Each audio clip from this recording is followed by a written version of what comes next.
Assalamualaikum warahmatullahi wabarakatuh.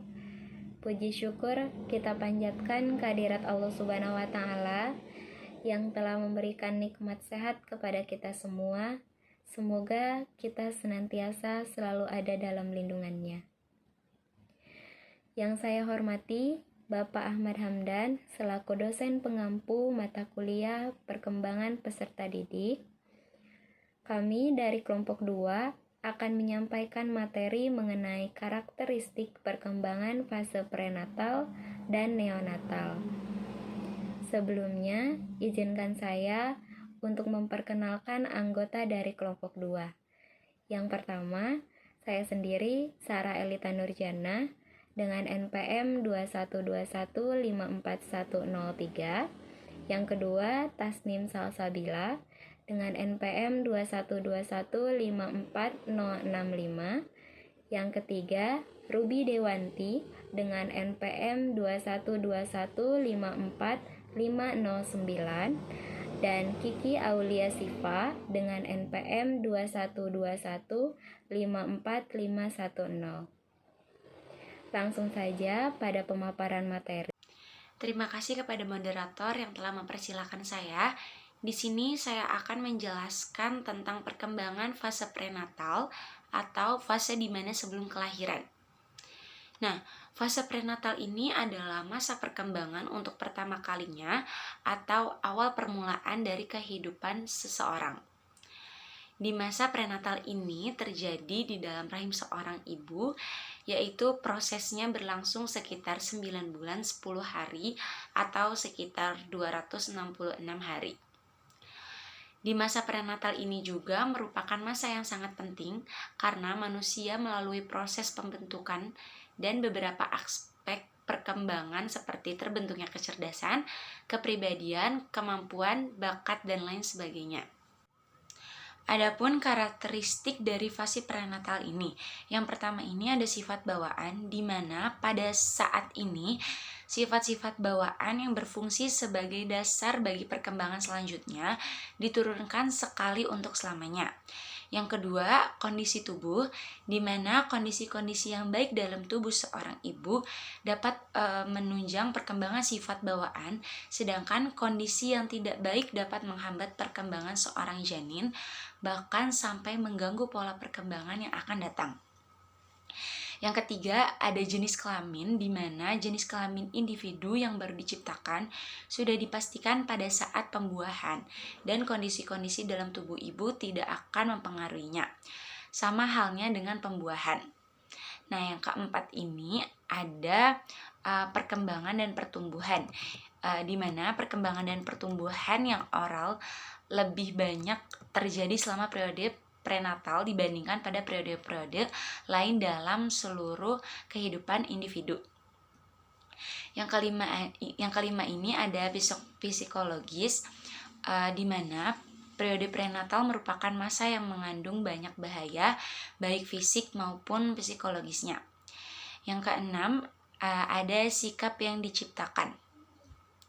Di periode ini prenatal merupakan saat dimana orang-orang yang berkepentingan membentuk sikap-sikap yang baru diciptakan.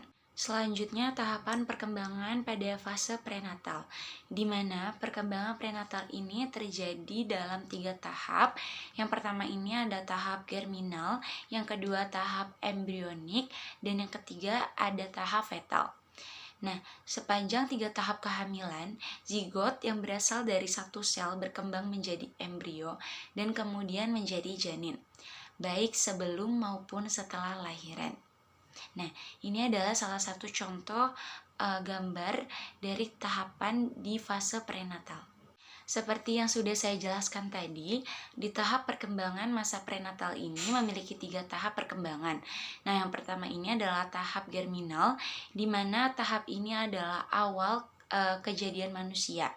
Nah, periode ini berlangsung kira-kira 2 minggu pertama dari kehidupan, yakni sejak terjadinya pertemuan antara sel sperma dengan sel telur atau ovum. Nah, yang kedua adalah tahap embrio, di mana tahapan ini dimulai dari 2 minggu sampai 8 minggu setelah pembuahan. yang ditandai dengan terjadinya banyak perubahan pada semua organ utama dan sistem-sistem fisiologisnya. Yang ketiga ini ada tahap janin, di mana tahap ini mulai dari usia 9 bulan sampai dengan lahir. Setelah 8 minggu kehamilan, embrio berkembang menjadi sel-sel tulang. Dengan periode ini, ciri-ciri fisik akan mulai terlihat. Sekian pemaparan yang dapat saya sampaikan, kurang lebihnya mohon maaf, saya kembalikan kepada moderator. Di sini saya akan menjelaskan mengenai perkembangan penting di dalam janin. Perkembangan penting di dalam janin ini ada beberapa. Ada perkembangan genetik, perkembangan kognitif, motorik, komunikasi, dan juga sosial. Yang pertama itu perkembangan genetik. Apa sih perkembangan genetik ini? Telah kita ketahui ya bahwa ketika mengalami pembuahan, si janin ini telah membawa sifat genetik. Sifat genetik ini yang diturunkan dari kedua orang tuanya tentunya akan berpengaruh besar terhadap fisik anak dan juga pembawaan sifatnya. Contohnya, misalkan salah satu dari kedua orang tua tersebut ada yang memiliki rambut ikal, maka kemungkinan besar pada fisiknya anak tersebut juga akan berrambut ikal gitu. Selanjutnya yaitu perkembangan kognitif. Pada perkembangan kognitif ini, di awal trimester pertama, sel-sel otak anak sudah mulai berkembang di dalam rahim, tepatnya di minggu ke-5 kehamilan, atau puncaknya itu di minggu ke-8 dan ke-19 yang sudah terbentuk 1/4 juta sel otak pada anak, di mana fungsi perkembangan otak ini pada anak yaitu berfungsi untuk aktivitas anak di dalam rahim seperti bernafas, peredaran darah pada anak, dan fungsi otak seperti mengingat, berpikir pada anak itu akan berfungsi ketika anak sudah mulai lahir. Selanjutnya yaitu perkembangan motorik. Pada perkembangan motorik ini terjadi gerakan bayi di dalam rahim. Gerakan pertamanya mulai terjadi pada minggu ke-10 kehamilan, ketika tulang belakang telah terbentuk dan seluruh tubuh dapat melengkung dan meliuk. 2 minggu kemudian, tangan dan kakinya mulai bergerak. Pada akhir trimester pertama, ia akan dapat meregang, menguap, dan bahkan menghisap ibu jari. Ibu baru akan merasakan semua gerakan ini mendekati minggu ke-20 ketika anak sudah mulai besar dan lebih kuat. Perkembangan komunikasi. Jadi sepanjang trimester pertama, organ-organ dan struktur dasar yang dibutuhkan untuk berkomunikasi seperti telinga, mulut, otot-otot muka, tangan, dan kaki dalam masa pembentukan. Pada minggu ke-18 sampai minggu ke-21, anak sudah dapat mendengar. Selain suara dari tubuh ibu, ia pun mungkin akan dapat mendengar suara ibu dan ayahnya. Bahkan juga berbagi suara di sekitar ibu. Hal ini mulai dari trimester kedua. Walaupun pada akhirnya percakapan yang terjadi hanya bersifat satu arah, namun mengajak anak berbicara tetap akan membantu perkembangannya di dalam rahim. Selanjutnya yaitu perkembangan sosial. Pada minggu ke-14, hampir seluruh tubuh anak menjadi responsif terhadap sentuhan. Indra peraba anak akan berkembang sempurna setelah beberapa tahun kelahirannya. Namun, sejak awal sentuhan adalah cara pertama bagi anak untuk menjalin hubungan dengan orang lain dan menjalin ikatan dengan ibunya. Faktor yang mempengaruhi perkembangan prenatal. Yang pertama ada faktor genetik, di mana genetik ini yaitu pembawaan sifat dari kedua orang tuanya yang diturunkan kepada anaknya, yang tentunya akan mempengaruhi fisik anak dan juga pembawaan sifatnya. Selanjutnya, kondisi fisik seorang ibu hamil juga sangat mempengaruhi pada perkembangan anak di dalam rahim. Tentunya Jika rahim seorang ibu itu lemah, maka tidak bisa dipastikan secara benar bahwa si calon bayi akan berkembang dengan semestinya. Hal ini dapat dicegah dengan memberi perawatan secara intensif kepada seorang ibu untuk kebaikan dan kesempurnaan si calon bayi. Selanjutnya yaitu pentingnya informasi kehamilan. Pentingnya informasi kehamilan ini agar dapat mengecek kondisi bayi di dalam rahim untuk terus berkonsultasi kepada dokter kandungan. Selanjutnya yaitu nutrisi yang bergizi. Ibu yang sedang hamil sangat dianjurkan makan makanan yang sehat dan bergizi supaya ibu dan bayi ada di dalam kandungan terpenuhi gizinya dan menjadi bayi yang sehat. Selanjutnya yaitu tahap kelahiran. Tahap pertama yaitu terjadi kontraksi yang berlangsung selama 15-20 menit. Kontraksi ini menyebabkan leher rahim terbuka dan berlangsunglah kontraksi yang semakin cepat setiap 2-5 menit. Intensitasnya juga meningkat. Pada akhirnya akan terjadi pelebaran leher rahim. Selanjutnya yang kedua dimulai ketika kepala bayi sudah bergerak melalui leher rahim. Tahap ini berakhir ketika bayi benar-benar keluar dari tubuh ibunya. Lalu selanjutnya tahap ketiga yaitu setelah bayi lahir, maka pada waktu ini tali pusar dan selaput lainnya dilepaskan dan dibuang. Lalu pengaruh terhadap perkembangan pasca lahir. Yang pertama jenis kelahiran. Jenis kelahirannya itu dibedakan menjadi 4. Ada yang lahir normal, spontan, ada yang lahir dengan peralatan, ada yang kelahiran melintang, kelahiran pembedahan sesar. Lalu pengobatan ibu. Obat-obatan yang digunakan ibu sebelum dan selama proses kelahiran itu dapat mempengaruhi.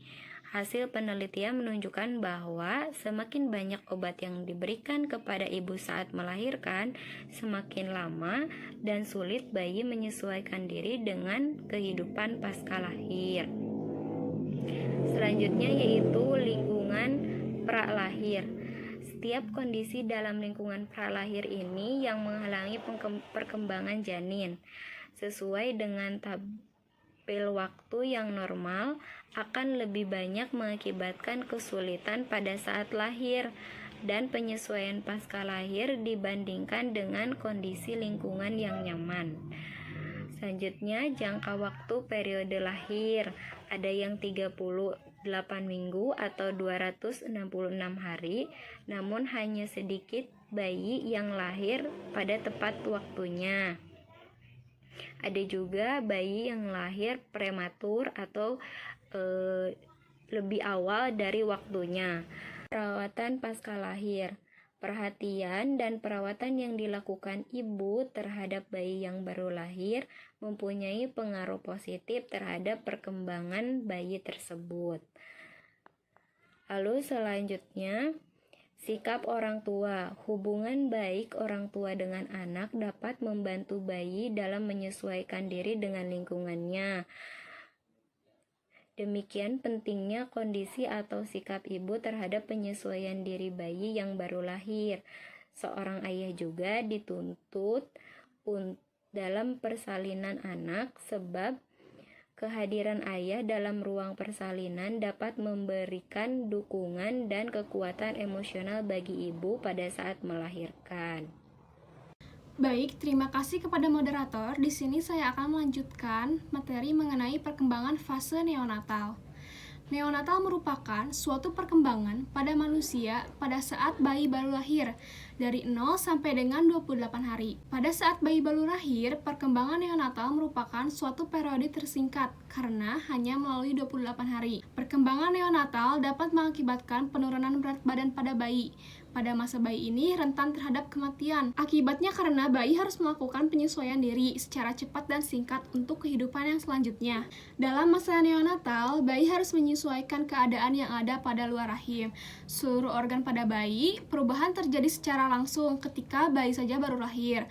Perubahan yang paling besar yang terjadi pada bayi yaitu pada jam ke-24 sampai ke-72. Penyesuaian ini terjadi pada sistem pernapasan, ginjal, dan hepar. Bayi merupakan manusia yang baru saja lahir sampai umur 1 tahun, namun tidak ada batasan yang pasti. Pada masa ini, manusia sangat lucu dan menggemaskan, tetapi juga rentan terhadap kematian. Kematian pada bayi dibagi menjadi dua, yaitu kematian neonatal, di mana kematian di 27 hari pertama hidup, dan postnatal, yaitu setelah 27 hari hidup. Selanjutnya yaitu ada karakteristik perkembangan fase neonatal. Menurut Elizabeth, terdapat 5 karakteristik perkembangan fase neonatal, di antaranya yaitu, yang pertama yaitu fase perkembangan selama 14 hari, di mana perkembangan ini merupakan perkembangan pada janin yang harus menyesuaikan dengan kehidupan di luar rahim. Penyesuaian ini akan berakhir pada saat tali pusar lepas pusarnya, dibandingkan pada masa fase atau perkembangan lainnya. Masa neonatal yang berlangsung sekitar 14 hari dan masa paling singkat. Lalu selanjutnya yaitu fase penyesuaian yang radikal. Fase penyesuaian yang radikal merupakan suatu gangguan pada pola perkembangan yang dimulai pada saat pembuahan dan suatu peralihan dari lingkungan ke lingkungan luar. Dikatakan penyesuaian yang radikal ini karena lingkungan setelah ia dilahirkan sangat jauh berbeda dengan lingkungan yang sebelumnya. Yang ketiga yaitu masa terhentinya perkembangan dan pertumbuhan yang terjadi selama periode prenatal. Terhentinya pertumbuhan dan perkembangan pada periode ini sangat menyesuaikan terjadi pada saat bayi melanjutkan pertumbuhan dan perkembangannya. Pada fase ini, pertumbuhan berhenti untuk sementara karena individu sedang menghadapi tugas berat yaitu penyesuaian diri. Yang keempat yaitu merupakan fase awal perkembangan pada fase neonatal.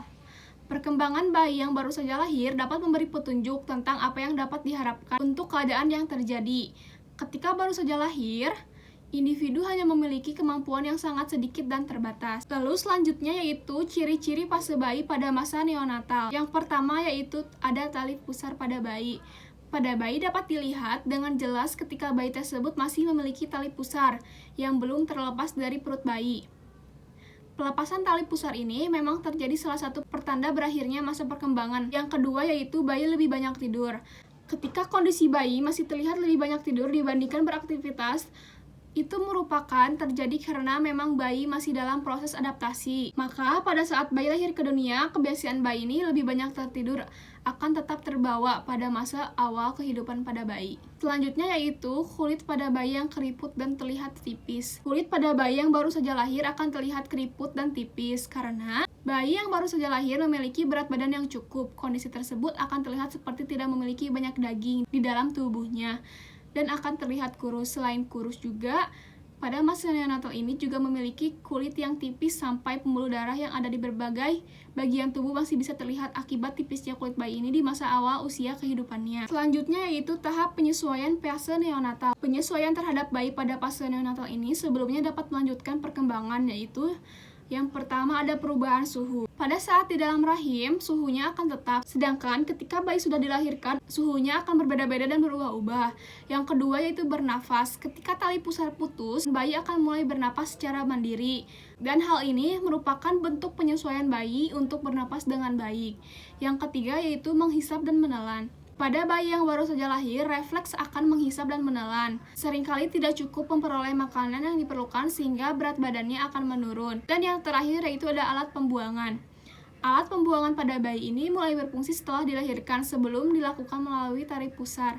Mungkin cukup sekian yang dapat saya sampaikan, saya kembalikan lagi kepada moderator. Selanjutnya ada perkembangan dalam penyesuaian fase neonatal. Yang pertama ada perkembangan fisik. Dalam perkembangan fisik ini terjadi penurunan berat badan akibat kesulitan bayi baru lahir untuk menyesuaikan diri secara cepat dengan lingkungan baru atau luar rahim. Perubahan penyesuaian diri ini mencakup perubahan suhu, menghisap dan menelan, bernapas, dan juga pembuangan kotoran. Seringkali terdapat rambut-rambut halus di kepala dan punggung, tetapi yang di punggung biasanya akan segera menghilang, dan juga proporsi kepala dengan panjang tubuh kira-kira 1:4. Yang kedua ada perkembangan motorik. Gerakan-gerakan bayi baru lahir bersifat acak dan tidak berhubungan dengan kejadian-kejadian di lingkungan. Secara umum, gerakan tersebut dapat dibagi menjadi dua kategori, yaitu gerakan menyeluruh dan gerakan khusus. Gerakan menyeluruh ini terjadi di seluruh tubuh bila salah satu bagian tubuh distimulasi, walaupun gerakan yang paling menonjol terjadi pada bagian yang diberi stimulasi. Biasanya, gerakan menyeluruh semakin meningkat dan semakin sering terjadi dari hari ke hari. Gerakan terbesar biasanya terjadi pada pagi hari setelah tidur yang relatif lama, sehingga paling sedikit di siang hari mungkin lelah karena dimandikan dan dikenakan pakaian pada pagi harinya. Rasa lapar, sakit, dan perasaan tidak enak juga akan menimbulkan banyak gerakan. Yang kedua, gerakan khusus. Gerakan khusus ini meliputi bagian-bagian tubuh tertentu. Gerakan ini termasuk gerak refleks yang merupakan tanggapan terhadap rangsangan indera khusus dan yang tidak berubah dengan pengulangan rangsang yang sama. Nah, yang selanjutnya ada perkembangan bahasa. Bahasa pada masa ini lebih tepat dikatakan sebagai vokalisasi, yang dapat dibagi menjadi dua kategori, yaitu suara tangis dan suara eksplosif. Suara tangis atau menangis ini, selama masa neonatal dan bulan-bulan pertama masa bayi, tangis merupakan bentuk suara yang menonjol. Menangis pada waktu lahir merupakan gerak refleks yang terjadi ketika udara masuk ke dalam tali suara yang menyebabkan tali suara bergetar, yang berguna memompa paru-paru sehingga memungkinkan pernapasan dan memberikan oksigen yang cukup untuk darah.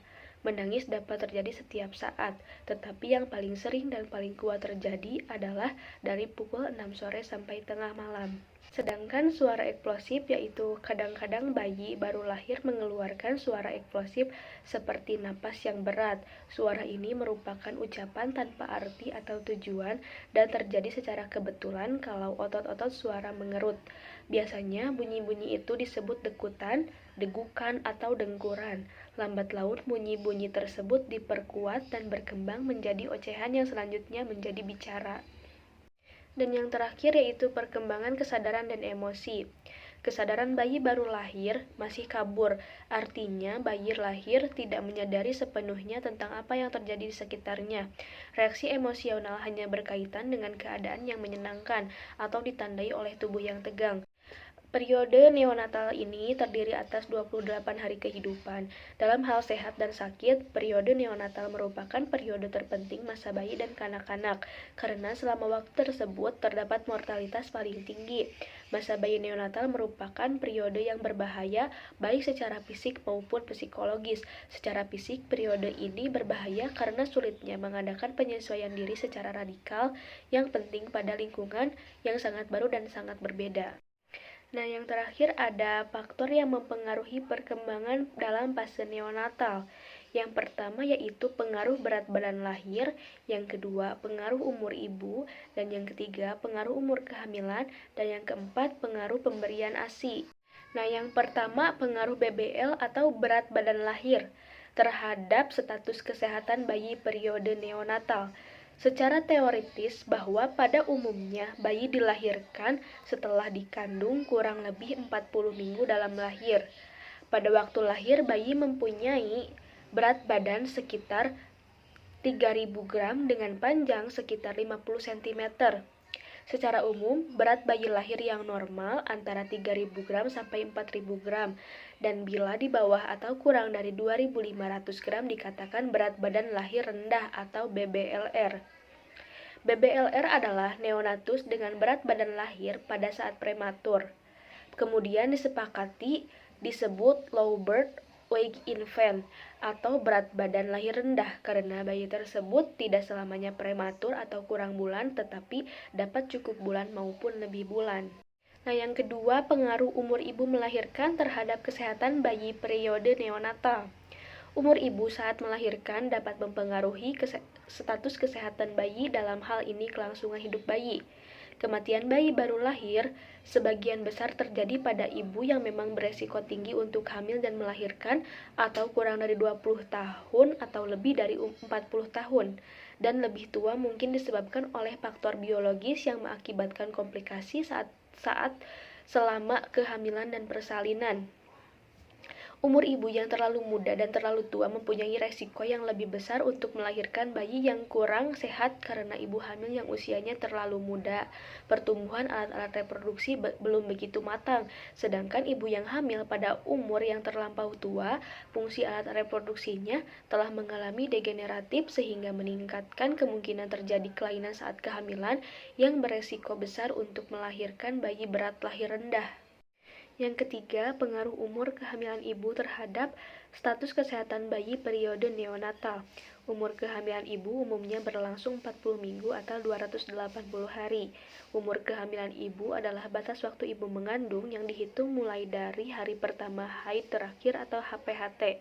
Umur kehamilan normal adalah 40 minggu sampai 280 hari atau seperti kebiasaan orang awam 9 bulan 10 hari. Disebut matur atau cukup bulan adalah rentang 37 sampai 42 minggu, bila kurang 37 minggu disebut prematur atau kurang bulan, dan bila lebih dari 42 minggu disebut postmatur atau serotinus. Yang terakhir itu pengaruh pemberian ASI terhadap status kesehatan bayi periode neonatal. Secara teoretis, diketahui bahwa susu formula adalah produk berupa tepung susu atau umumnya susu sapi yang telah diformulasikan sedemikian rupa sehingga dianggap dapat memenuhi kebutuhan zat-zat gizi pada bayi. Kelemahan yang mendasar pada susu formula ialah karena di dalamnya berisi zat-zat yang sudah mati. Tidak ada lagi sel yang hidup seperti sel darah putih, zat pembunuh bakteri atau antibodi, serta tidak mengandung enzim maupun hormon yang mengandung faktor pertumbuhan. Kondisi seperti tersebut menimbulkan konsekuensi yang sangat beresiko untuk terjadinya gangguan kesehatan pada bayi yang menerimanya, baik untuk jangka pendek maupun jangka panjang. Sekian penjelasan dari saya. Terima kasih dan saya kembalikan kepada moderator. Sekian dari kelompok kami. Mohon maaf apabila terdapat kekurangan. Terima kasih atas perhatiannya. Wassalamualaikum warahmatullahi wabarakatuh.